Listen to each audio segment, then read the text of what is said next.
हाथ में दवा का पत्ता थामे निश्चेष्ट नलिनी सोच रही थी उससे गलती ठीक कब हुई। अगर यह दवा न खिलाई होती तो क्या नरेंद्र जीवित होता, या आखिरी क्षण अपोलो अस्पताल के डॉक्टर से लिया अपॉइंटमेंट रद्द करके वह उसे दूसरे अस्पताल न ले गई होती तो जीवित होता। वहीं के न्यूरोलॉजिस्ट ने दवा की मिकदार बढ़ाई थी ना, वह सलाह परिवार के परिचित डॉक्टर ने दी थी। उन्हीं के दवाखाने से फ़ोन करके अपोलो का अपॉइंटमेंट रद्द करके दूसरे अस्पताल फ़ोन लगाया था। तुरंत समय मिल गया तो ले गई। परिचित डॉक्टर पर आस्था थी, इसलिए उनकी सलाह न मान करना नहीं, असल बात कुछ और थी। जानकर अनजान बनने का नाटक कब तक करेगी। असल वजह उसके भीतर कुंडली मारे बैठी दहशत ठीक कब, जो बड़े अस्पतालों के अंदर जाने से रोक देती थी। एक रिश्तेदार को देखने गई थी एक बार तो दिमाग एकदम कोरा खाली हो गया था। दिखना सुनना बंद। जड़ जहाँ की तहाँ एक दरिया दिल जवान की मदद से बाहर निकली, अस्त व्यस्त। बाहर आते ही आंखों के आगे अंधेरा छाया कि गिरते गिरते बची। गिरते गिरते वह हमेशा बच जाती है, इस मामले में वाकई भाग्यशाली है। कभी हड्डी नहीं टूटी, किसी का सहारा ले उठना नहीं पड़ा, किसी ने लाद कर घर तक नहीं पहुंचाया। हाँ, एक बार गिरी थी बीच सड़क दुपहिया स्कूटर से टकराकर। कसूर सवार का नहीं उसका था। बीच रास्ते ताज़ा लिखी कहानी का धांसू शीर्षक क्या सूझा। अहमक दोनों तरफ के तेज यातायात से बेखबर वहीं ठिठक गई। दाईं तरफ से आ रहे स्कूटर सवार ने काफ़ी से ज़्यादा कोशिश की, पर इतनी ज़बरदस्त बेवकूफ़ी से टक्कर लिए बगैर न रह पाया। चपेट में आ वह दूर जा गिरी। नौजवान दिल्ली में नया होगा जो रिवायत के ख़िलाफ़ रफू चक्कर होने के बजाय रुककर पूछने लगा, आप ठीक तो हैं?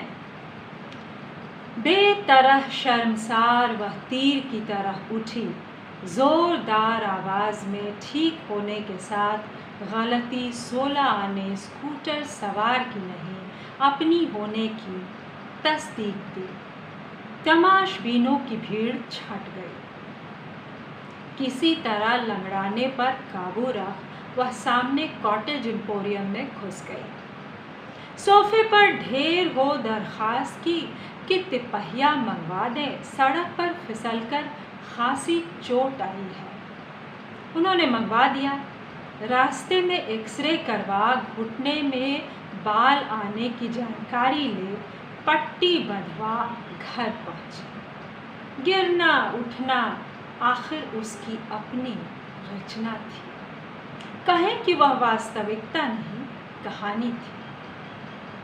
तब की बात और थी। तब उसे खुश होने से डर नहीं लगता था। खूब मज़े लेकर छोटे बेटे प्रशांत को घुटने में तड़ेर आने का किस्सा सुनाया था। उसने अपने ख़ास अंदाज में आंख मार कर कहा था, भाइयों, हमारी माँ एकदम अलग किस्म की पागल है। बड़ा बेटा सुशांत तब अमेरिका में नौकरी कर रहा था। वह भी कम बिंदास नहीं था, पर प्रशांत और नलिनी कुछ अलग किस्म के दीवाने थे और एक दूसरे के राज़दार दोस्त। तब की बात और थी। तब प्रशांत था, पर उसके जाने के बाद भी नलिनी कभी ऐसे नहीं गिरी कि उठ न पाए। नरेंद्र उतना भाग्यशाली नहीं रहा। वह गिरा तो खक्खर सड़क पर मुंह के बल और होश गंवाकर। चेहरे पर कई जगह चोट से खून बहा। 4 जन उठाकर घर लाए, गनीमत की गिरा घर के ठीक सामने। शायद बाहर निकलते ही घर में काम करने वाली वीना से एक अजनबी ने आकर कहा, एक गिलास पानी ले आओ, सड़क पर कोई बुजुर्ग गिरा पड़ा है। गई तो पहचाना, यह तो अपने साहब के पिताजी हैं। हाँ, वह दिल्ली में अपने घर के नहीं, पुणे में सुशांत के घर के बाहर सड़क पर गिरा था।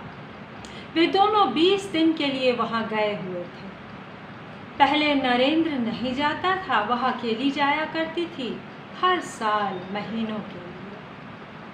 हर किसी से कहती, मेरी बहू अभिलाषा, सुशांत की पत्नी, बिल्कुल बेटी की तरह है। कोई कहता, आपकी साड़ी बड़ी सुंदर है, वह चट कहती, अभिलाषा ने भेजी है।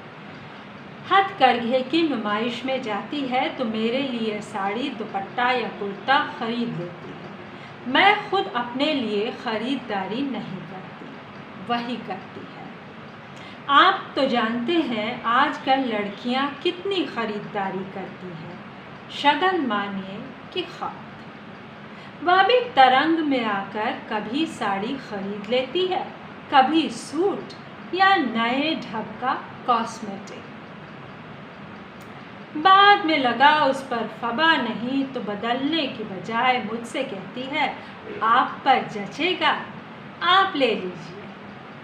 बस अपने लिए कुछ खरीदने से मेरी छुट्टी। बखान सुन एक पड़ोसिन ने हंसकर कहा था, साफ कहिए ना, अपनी पुरानी चीज़ें पकड़ा देती हैं आप भी। बिल्कुल नहीं, एक से एक बढ़िया चीज़ होती है, ना जचे तो साफ कह देती हूँ मैं, नहीं चाहिए। फिर मुग्ध भाव से जोड़ा था, वह सोचती है मैं अब भी जवान हूँ। कभी पैंट और टॉप भेज देती है, सफ़र में पहन लेती हूँ। खुशकिस्मत हो। दूसरी ने ओठ चबाकर कहा था तो वह पसीना पसीना हो गई थी। 18 बरस बीत गए, कोई खुशकिस्मत कहते तो बुरी तरह घबरा जाती है। जब से पत्नी सहित प्रशांत दुर्घटनाग्रस्त हुआ, वह बेहद अंधविश्वासी हो गई है। पहले नहीं थी, धड़ल्ले से कहती थी, मैं कर्म कांड में विश्वास नहीं करती। शादी में भी नेक और टोटकों को तरजीह नहीं दी थी। दहेज, टीका, मिलनी वगैरह से परहेज रखा था। नाते रिश्तेदार नाराज़ हुए तो अपनी तरफ से साड़ी वगैरह दे मना लिया था।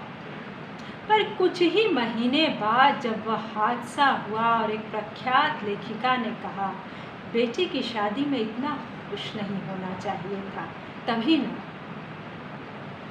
तो मन की दारुण रिक्ति में जो रंच मात्र आत्मविश्वास बचा था, चुक गया।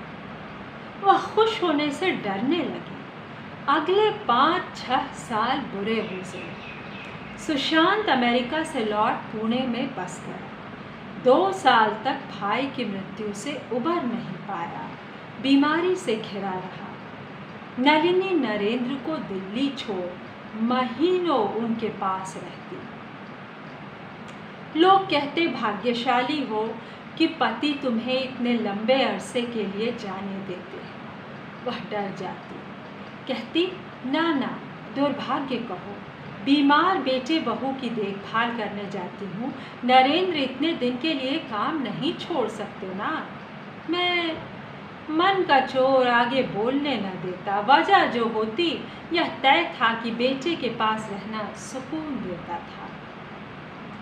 ज़्यादा खुशी नहीं, हालात उस लायक नहीं थे, फिर भी दिल्ली में हर दम हर पल न होने का जो एहसास घेरे रहता था, कम हो जाता था। कोई कहता, आपकी बहू बहुत अच्छी है जो आपको बुलाती है, वरना आजकल लड़कियां नहीं चाहती पति की माँ पास रहे, भले तीमारदारी हो। वह सच्चे पर डरे मन से कहती, 16 आने सच। वह यकीन करती थी कि इस मामले में वह खुशकिस्मत थी, पर कहने से डरती थी। 5 साल बाद जब पोती हुई और 7 साल बाद पोता, तो अपनी घबराहट पर इतना काबू उसने पा लिया कि जब तब कहने लगी, मैं हर जुलाई में 2-1 महीने के लिए पुणे चली जाती हूँ। क्या मौसम है शहर का, न सर्दी न गर्मी, सुहाना समा और खुला ओट छोड़। कोई ओठ टेढ़े करके कहता, खुशकिस्मत हो जो आओ भगत करने वाली बहू पाई है, तो पसलियों से बाहर निकलने को तैयार दिल को हाथों से दबा खुद को करारी डांट पिलाकर कहती, हाँ इस बात में मेरी किस्मत अच्छी है। मन ही मन भगवान से माफ़ी मांग लेती, मैं खुश नहीं हूँ भगवान, बस आपकी इस करुणा के लिए आभारी हूँ। धीरे धीरे नलिनी और नरेंद्र की उम्र बढ़ी। 18 बरस, आखिर 18 बरस होते हैं। नरेंद्र 70 का होने को आया। काम रहा नहीं। असल में प्रशांत के जाने के 10 साल के भीतर उसका बिजनेस ठप हो गया था। वह करीब करीब कंगाल हो गया। असल कंगाल तो दोनों पहले ही हो गए थे, 10 साल में रुपए पैसे से भी हो गए। काफ़ी दिन कारगर काम न होने पर बिगड़े कामों की मार्फत चढ़े कर्ज को उतारने की जद्दोजहद में नरेंद्र उसके साथ पुणे नहीं गए। वह अकेली जाती रही। कह देती, नरेंद्र काम छोड़कर आने को राजी नहीं। झूठ कितने दिन चलता। इस बरस नरेंद्र को साथ ले पुणे पहुंची। अब तक सब जान गए थे नरेंद्र के पास काम छोड़ रुपया पैसा भी नहीं था। तो क्या नरेंद्र कहता, जिसका काबिल बेटा अच्छा कमा रहा हो उसे कंगाल कैसे कहें। उसका मानना था बेटे को बूढ़े माँ बाप की देखभाल करनी चाहिए, रिवायत है, हमारी परंपरा। उसने भी की थी अपने पिता की। नरेंद्र बेवकूफ़ था या अपने पिता की तरह आत्म केंद्रित और स्वार्थी। कारोबारी नकारापन के बोझ को बच्चों पर लादने को क्या कहेंगे। ऐसा नहीं सोचना चाहिए। आखिर नरेंद्र अब इस दुनिया में नहीं है, और नलिनी की गलती से। गलती की शुरुआत कब हुई। उसे पुणे न ले गई होती तो क्या वह जीवित होता। वैसे कंगाल होने में सारी गलती नरेंद्र की नहीं थी, कुछ हाथ हालात के भी थे। नलिनी तो दुकानदार नहीं, लेखक थी, पर हालात ने उसे भी वह तजर्बा करवा दिया था जिससे नरेंद्र रोज़ वाबस्ता होता था। प्रशांत के जाने के कुछ महीनों बाद एक फिल्मकार उसके पास पैसा मांगने आई थी। एक मशहूर लेखिका ने भेजा था कि बेटा बहू गुजर गए, जिम्मेवारी रही नहीं, आपको पैसा दे सकती है। पता नहीं वाकई कहा था या फिल्मकार ने अपना तर्क उस पर थोपा था। ऐसा नहीं था कि सिर्फ मशहूर लेखक समझदारी की बातें करते थे, बस नलिनी के दायरे में थे सिर्फ लेखक। नरेंद्र का पाला अन्य जनों से पड़ता था, जिनमें से बहुतों ने प्रख्यात लेखिका फिल्मकार का तर्क अपनाया था। जब तब दोस्त परिचित कारोबारी प्रस्ताव के साथ आपके बेटे समान अपने बेटे भतीजे दामाद उसके पास भेज देते। व्यापार बुद्धि में नाकारा या चालबाजी का मारा नरेंद्र नई रीत के उनके उद्यमों में पैसा डुबा देता। अंग्रेजी या फ्रांसीसी मूल में इसी को एंटरप्रेन्योर कहते हैं, हिंदी में उद्यमकर्ता। वह उसे समझाता। उसके पिता भी यही कहा करते थे, पर कामयाब हो तभी दुकानदार उद्योगकर्ता कहलाता है, नाकाम हो तो कुंद ज़ेहन, जुआरी या हद से हद बदकिस्मत। नरेंद्र वह सब था, बस कामयाब नहीं था। बेटे समान नौजवानों के कारोबार में लगा पैसा डूब जाता या कम पड़ जाता तो कर्ज लेकर कमी पूरी कर लेता। कर्ज उतारने का वक्त आता तो दूसरी जगह से कर्ज ले पहला पाट देता। कभी दूसरे को तीसरे कर्ज से उतारता, कभी माहवार किस्त दे बनाए या बढ़ाए रखता। कर्ज देने वालों की कमी न थी। प्रशांत के जाने के बाद उदारीकरण का युग आ गया था। महाजन अब पुराने ज़माने का खलनायक नहीं रहा था, उदारता का प्रतीक बन गया था, विकास का संवाहक। नामी गिरामी बैंक घर आकर भल मनसाहत से कर्ज देते थे, बार बार देते थे, तब तक देते थे जब तक उसका कद इतना राक्षसी न हो जाए कि उसकी भूख मिटाने को आप भल मनसाहत से सब कुछ बेच कंगाल हो जाए। बड़े सलीके से खरामा नरेंद्र व्यापारी से कर्जदार और कर्जदार से कंगाल बन गया। उस औपन्यासिक यथार्थ का ब्यौरा देने का औचित्य नहीं है। नलिनी उसकी बारीकियां जान न पाई, जानने की कोशिश भी नहीं की। कभी कभी उसके नाम से भी कर्ज लिया जाता था। सरसरी तौर पर वजह पूछती तो नरेंद्र दो बातें कहता। एक, बिजनेस चलता ही कर्ज से है। दो, वह मोड़ आने ही वाला है जिसे काट बिजनेस वक्ती नुकसान की डगर छोड़ ज़बरदस्त मुनाफे के मुकाम पर पहुँचेगा।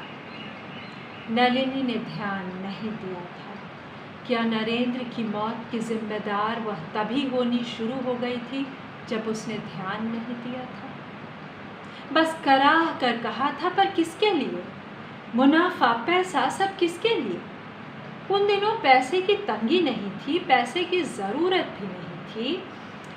ना वह कोई त्योहार मनाती, न कहीं आती जाती, न मेहमानों को न्योतती, न बढ़िया खाती खिलाती।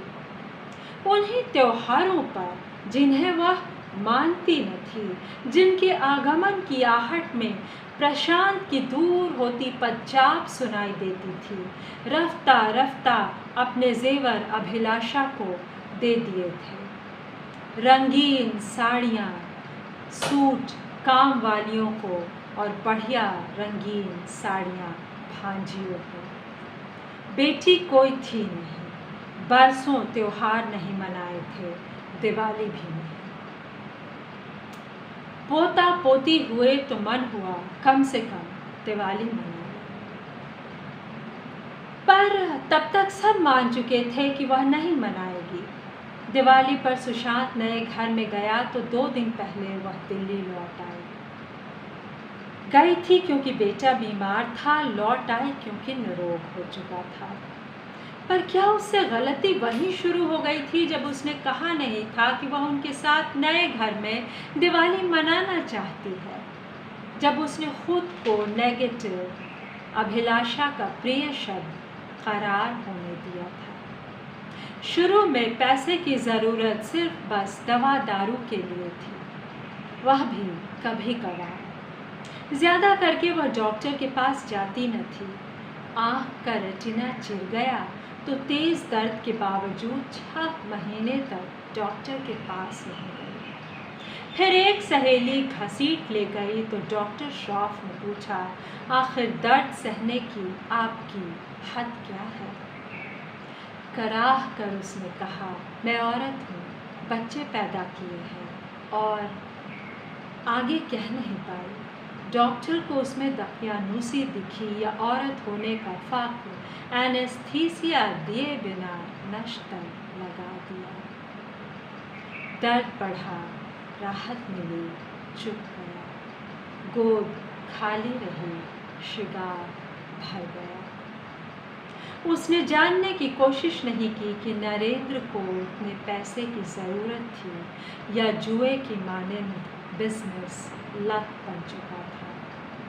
काफ़ी पैसे की ज़रूरत थी, इतना वह जानती थी, नरेंद्र ने बेटे की याद में एक खैराती दवाखाना खोला था जो उसके कंगाल होने तक यानी 10 बरस चला। बंजर खारी ज़मीन पर दरख्त उगाकर दवाखाने को हरियाली बख्शने की कोशिश भी उद्यम में शामिल थी। ज़मीन इस कदर ऊसर थी कि कोशिश काफ़ी से ज़्यादा पैसा मांगती थी।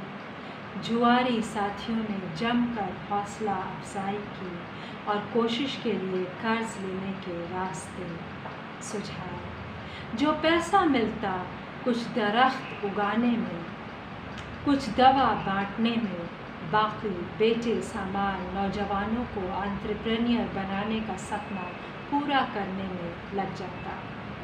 उदारीकरण का कमाल था कि खैरात भी कर्ज से चलती थी।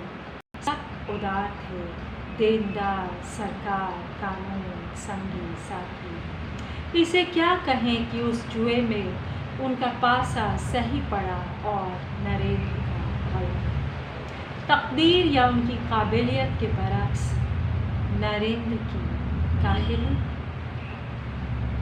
और जो हो, नरेंद्र बेवकूफ़ ज़रूर था जो याद न रख सका कि बुढ़ापा तभी इज्जत से कटता है जब 2 चीज़ पास हों, पैसा और सेहत। 65 की उम्र तक पहुँचते वह दोनों गंवा चुका था। अब 70 का होकर पथरीली कंकरीली सड़क पर मुंह के बल गिर कुछ पल बेहोश रहने के बाद कुर्सी पर फीका पूछ रहा था, क्या मैं गिर गया था? नलिनी भीतर घुसी तो यही मंजर देखा। ज़रा देर पहले उम्र दराज बंदे की तरह टहलने निकली थी। नरेंद्र को साथ चलने के लिए कहा था पर उसने मना कर दिया था। वीना थी ही घर पर, काबिल लड़की थी। कुर्सी पर फीके नरेंद्र के चेहरे के जख्म डेटॉल से साफ कर रही थी। सुशांत को मोबाइल पर इत्तला दे दी थी। क्षण भर हतप्रभ रहकर नलिनी अपने सामान से लाइजर क्रीम निकाल लाई और जख्मों पर लगा दी। खून रुक गया। कितनी खुशकिस्मत थी वह कि कुछ दिनों पहले गहरी चोट आने पर डॉक्टर ने वह दी थी। वह गिरी नहीं थी, दूसरी मंजिल से गमला उस पर गिरा था। क्रीम साथ ले आई थी कि बच्चों के लिए छोड़ जाएगी, उन्हें चोट लगती रहती थी। कमाल क्रीम थी, लड़ाई के मैदान के जख्मों तक पर लगाई जाती थी, बशर्ते जख्म बेरहमी से साफ कर लिया जाए, जो वीना कर रही थी। नलिनी को जो डरा रहा था वह नरेंद्र का बार बार पूछना, क्या मैं गिर गया था? हाँ, सड़क पर, वीना ने कहा तो बोला, मैं बाहर गया नहीं। बेख्याली में निकले थे क्या? घबरा कर नलिनी बोली तो वीना ने बतलाया, बाकायदा उससे कहकर गए थे, घूम कर आता हूँ। 5 मिनट नहीं हुए कि एक आदमी आकर बोला, कोई गिर पड़ा है, पानी ला दो। लेकर गई तो नलिनी के जाने के बाद सोचा होगा घूम आए। बाहर निकलते ही गिर गया, पर याद क्यों नहीं? गिरना याद नहीं, बाहर जाना तक याद नहीं। तभी सुशांत आ गया। आइए बिस्तर पर लेटिए, उसने कहा, पर नरेंद्र उठ न पाया। सहारा देकर उठाना चाहा, हुआ नहीं। पोती इशिता को साथ लिए अभिलाषा आ पहुंची। उसे फ़ोन नहीं किया गया था। इशिता की गिटार की क्लास बीच में छोड़कर वह नहीं आया करती थी। इशिता नरेंद्र की तरफ दौड़ी तो अभिलाषा ने डांट कर कहा, तुम ऊपर जाओ। वह चली गई। क्यों? 13 बरस की है, इतनी नन्ही नहीं कि ज़रा सा जख्म न देख पाए। नलिनी को उड़ता सा ख्याल आया। तब तक वह पूरी तरह नेगेटिव हो चुकी थी। उसे याद आ गया था 3 साल पहले भी नरेंद्र अपने दोस्त के बेटे नवीन के आंगन में गिर गया था और याद नहीं था कि गिरा था। नवीन ने फौरन न्यूरोलॉजिस्ट को दिखाया था, पर चश्मदीद गवाह न होने पर 100% निदान नहीं हो पाया था। ईसीजी में विकार न होने पर भी जासूसी उपन्यासों के सर्कमस्टेंशियल एविडेंस की बिना पर संयोग को तर्क मान मिर्गी की दवा दे दी गई थी। पिछले साल मिकदार घटाई गई थी। क्या वह मिर्गी का दौरा था? पर पिछली बार उठने में दिक्कत नहीं हुई थी, सिर पर चोट भी नहीं आई थी। तब क्या यह स्ट्रोक है या अस्पताल ले जाना चाहिए? ना वह सुशांत के बजाय अभिलाषा की तरफ मुड़ी। रोग की समझ उसे ज़्यादा थी। आज इतवार है, उसने कहा, पर इमरजेंसी चल सकेंगे। एक बार फिर खींचा खांची हुई, पर नरेंद्र को उठाया न जा सका। एम्बुलेंस, नलिनी फुसफुसाई। पिछली बार भी इतवार था, पर नवीन के पास जीप और 2 दरबान थे। वे उठाकर अस्पताल ले गए थे। यहाँ एम्बुलेंस की दरकार होती तो होगी ही। फोर्टिस, उसे अस्पताल का नाम याद आ गया। कई बार अभिलाषा को वहाँ डॉक्टर से फ़ोन पर मशवरा करते सुना था। ज़रूरत है भी, मिर्गी का दौरा होगा। कल आप दिल्ली जा ही रही हैं, अपने डॉक्टर से पूछ लीजिएगा। कल दिल्ली लौटना है, नलिनी को याद ही नहीं रहा था। इस हालत में कैसे जाएंगे? स्थगित करना पड़ेगा, बाद में सोचेंगे। बोली, जान पहचान के डॉक्टर से फ़ोन पर पूछ लें। वह है ना डॉक्टर सुरेश? फ़ोन करके देख लीजिए। मैं तो उन्हें जानती नहीं, मुझसे बात करेंगे? कराह कर वह सुशांत की तरफ घूम गई। देखा, वह और वीना गिरते पड़ते नरेंद्र को घसीट कर बिस्तर पर लिटाने में सफल हो गए थे। उतना तो हुआ, तभी पोता शुभांशु आ गया। दौड़कर दादा के पास पहुंचा। बोला, क्या हुआ दादा? शुभू, देख, मैं गिर गया। क्या बहुत चोट लगी? शुक्र है नरेंद्र शुभू को पहचान गया। नलिनी की आंखें भीग गई। परवाह नहीं, मुझे भी लगती रहती है। मम्मी डॉक्टर के पास ले जाएंगी, अभी ठीक हो जाएगी, शुभू बोला। डूबती नलिनी की तरह उसे थाम कर बोली, शुभू, और बात करो दादा से, पूछो कल कहाँ गए थे हम लोग। शुभू, तुम जाओ होमवर्क करो, अभिलाषा बोली। वह तो 2 दिन बाद देना है, तो टाइम लगेगा करने में। तुम चलो, मैं आती हूँ। पर दादा, मुझे बाथरूम जाना है, नरेंद्र ने कहा। मैं ले चलता हूँ। नाना को भी मैं सहारा देता था। तुम जाओ, पापा है ना। शुभू चला गया। सुशांत खींच खींच कर नरेंद्र को बाथरूम ले गया। वह बार बार दाएं रुख लुढ़क जाता, पर गिरा नहीं। सुशांत ने संभाल लिया। वापस बिस्तर पर धम्म से गिरा तो नलिनी ने पास जाकर पूछा, तुम्हें याद है कल हम कहाँ गए थे? हाँ, उसने रुक रुक कर कहा, शुभू के स्कूल। क्यों? मेडल मिला था। वाह, तुम्हें तो सब याद है। मैं गिरा, कहाँ? चेहरे पर घाव क्यों है? वह कुछ कहती कि सुना सुशांत फ़ोन पर डॉक्टर सुरेश से बात कर रहा है। वह बीच में बोल पड़ी, कहो, इमरजेंसी में लाना है, कैट स्कैन होना है। पिछली दफ़ा हुआ था। फ़ोन कट गया। कह रहे हैं बेहोश नहीं है, बात कर रहे हैं, तो कल सुबह ले आना, देख लेंगे। पर तब तक रात में कुछ हुआ तो सिर की चोट है।